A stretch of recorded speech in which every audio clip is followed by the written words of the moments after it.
Galatea is a name popularly applied to the statue carved of ivory by Pygmalion of Cyprus, which then came to life. In Greek mythology, in modern English the name usually alludes to that story. Galatea is also the name of Polyphemus's object of desire in Theocritus's Idylls, and is linked with Polyphemus again in the myth of Acis and Galatea in Ovid's Metamorphoses. Though the name Galatea has become so firmly associated with Pygmalion's statue as to seem antique, its use in connection with Pygmalion originated with a post-classical writer.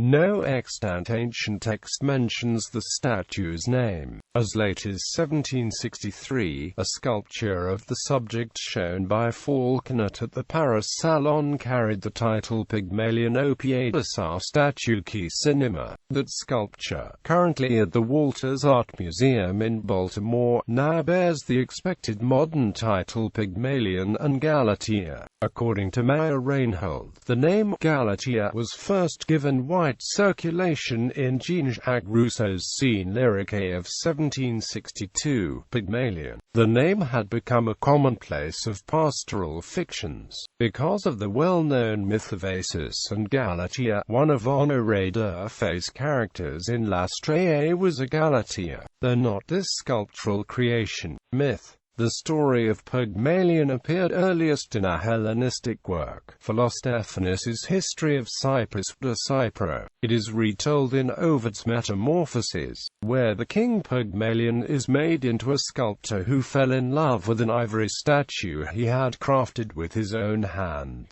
In answer to his prayers, the goddess Aphrodite brought it to life and united the couple in marriage. This novella remained the classical telling until the end of the 17th century. The trope of the animated statue gained a vogue during the 18th century. The demon of Pygmalion's goddess, animating her cult image, bore him a daughter, Paphos, the eponym of the city of Paphos, a metheme of this ecstatic relationship.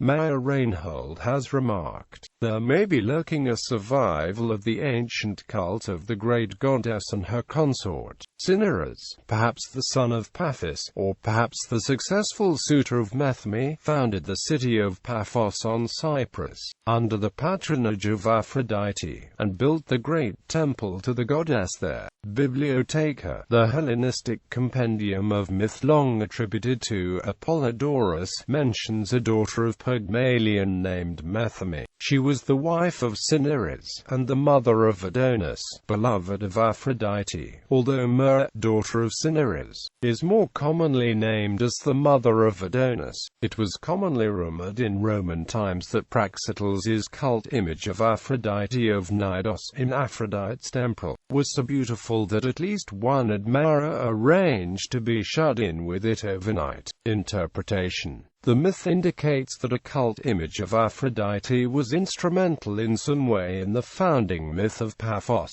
It also seems axiomatic, apart from miraculous intervention, that the living representative of a cult image could be none but the chief priestess. Robert Graves gives a socio-political interpretation of the story as a mythologized overthrow of a matrilineal cult. In his view, Pygmalion, the consort of the goddess's priestess at Paphos, kept the cult image of Aphrodite as a means of retaining power during his term, after which Graves speculates he refused to give up the goddess's image, and that he prolonged this by marriage with another of Aphrodite's priestesses, technically his daughter, since she was heiress to the throne, who is called Methme, to mark the innovation. Pygmalion is the Greek version of the Phoenician royal name Pygmalion, see Pygmalion of Tyre.